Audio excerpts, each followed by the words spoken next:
કર દેવ આવ્યા રજવાડી કોરો આયા રાધા દરબાર એ અમને કરતા બાપુ રાજા બોલાવે રો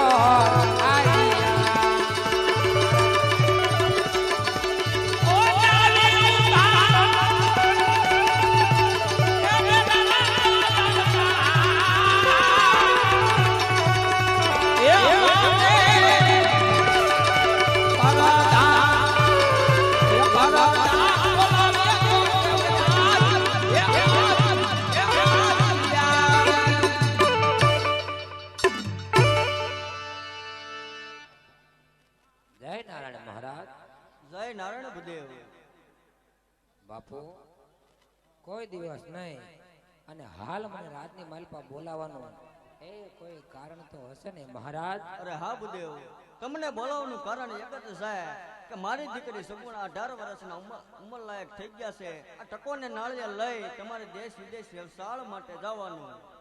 બહુ સારું મહારાજ. અને હા બુદેવ, દેશ જાજો પરદેશ જાજો પણ એક પિંગલગઢ ન જતા હો. ભલે બાપુ, તમારે પણ વચન આપવું પડશે કે જે જગ્યાએ નાળિયેર દઈને આવું ને એ તમારે કબૂલ અને માન્ય રાખવું પડશે મહારાજ. અરે હા બુદેવ, આ એનું પણ હું તમને વચન આપું છું. બહુ સારું.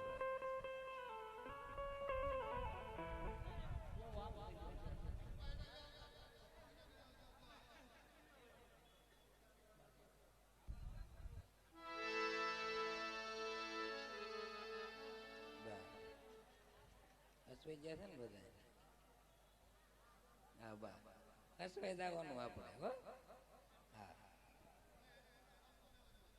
રાજા મારા હાથમાં આપ્યા આરો પાણી રાજગોળ રાજા હાથમાં બેન સગુણનો નાળિયેર મારા હાથમાં સોંપી દીધું છે. બાઈકી સલામ થાય. રાજા મલે બેન સગુણનો નાળિયેર મારા હાથમાં સોંપી દીધું. દેશ ફેરો પરદેશ ફેરો ઘણા બધા રજવાડા ફેરો. જ્યાં મને મુરીત્યો ગમે ત્યાં મને રજવાડું ગમતું નથી. જ્યાં મને એ રજવાડું ગમે ને એ ત્યાં મને મુરીત્યો ગમતો નથી. બાપુએ ના પાડી છે કે પેંગલગઢ નો જાતા.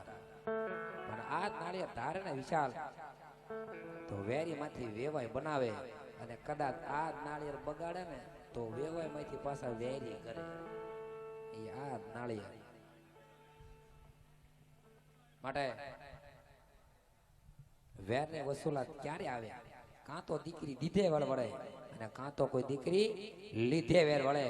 માટે લાય મહારાજે ના પાડે એવા છતાં બેન સગુણનું નાળિયેર લઈ એ પિંગલગઢ જાવ અને વેરી માંથી જો વેવાય ન બનાવું ને એ તો હું એક ભૂદેવનો દીકરો મટી જાવ. માટે લાય પિંગલગઢની માલ પાલતો થઈ જાવ. પિંગલગઢની માલ પાલતો થઈ જાવ. કોકણગઢથી ગોર દે તાલિયા કોકણગઢથી એ ગોરા દેવા યા પિંગલ ગોટ વયા જા